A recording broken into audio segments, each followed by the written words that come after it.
The uproar continues over the taxpayer stimulus funds given to the Kennedy Center during the coronavirus pandemic. And now one congressman has introduced a bill to get that money back. One America's Jack Posobiec sat down with Congressman Bryan Steil.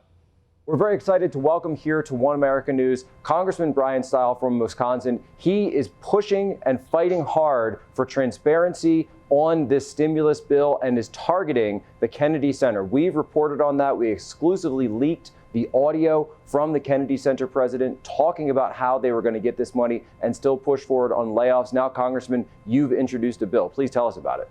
I appreciate you having me on. Last Friday, I got in my car here in Janesville, Wisconsin, and drove to Washington, D.C.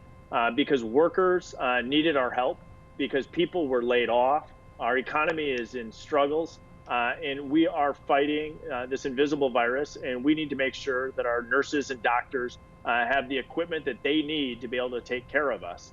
And inside this $2 trillion bill, there are special pet projects that I find so appalling. On Friday, I spoke on the House floor about the $25 million that was going to the Kennedy Center. And I introduced a bill that said, this shouldn't be in there in the first place. Let's take it out. And then after the Kennedy Center receives $25 million of federal government money as a pet project for somebody that snuck it into the bill, they go and lay off all these employees. That is the bitter icing on the cake, is watching what they did, laying off their employees after they got a line item. They cut the line on everybody else, got $25 million. This is the type of stuff that upsets everybody when you see special interests with high connected people getting their way in Washington, and people are struggling here in Janesville to get protective face masks at hospitals. I spoke to a young woman just yesterday who is looking and trying to figure out how she's going to get child care for her children. And then we see $25 million go to a theater in Washington, D.C. It's so appalling. That's right, Congressman. I think the optics of this situation are really what's so appalling about it. The Kennedy Center, be that as it may, obviously it's a quasi-federal institution. They're looking for spending needed out there. But that wasn't the purpose of that stimulus bill, was it? No, the stimulus bill really needed to be focused in on making sure that we take care of workers who lost their job through no fault of their own, so that they can pay their mortgage, pay their rent, cover their grocery bill. And we also need to make sure that we're taking care of our medical workers, our researchers. Now, Congressman, I also understand that you've been working in your district with some local vendors to help fight this crisis. Tell me, what are your actions? I spent the last 10 years before I ran for office working in the manufacturing industry right here in southeast Wisconsin.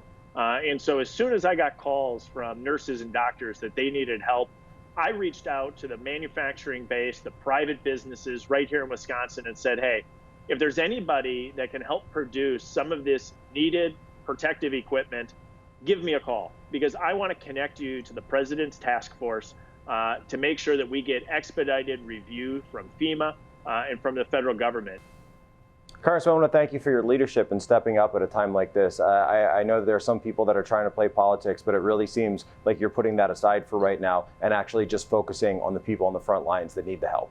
In a time of crisis, this is a moment where we need to put partisan politics aside. We need to work together. We need to leverage the benefit of having the greatest capitalist structure in the entire world. We get a real benefit by having a president that comes from the business sector that understands the importance of cutting red tape and unleashing the full power of the American capitalist system. All right, that's Congressman Bryan Steil from Wisconsin. Thank you very much for your time, sir. Thanks for having me on. Want to see more videos like this? Click on the link below and subscribe to One America News on YouTube, and call your cable provider and kindly demand that One America News is added to your lineup. Call and subscribe today.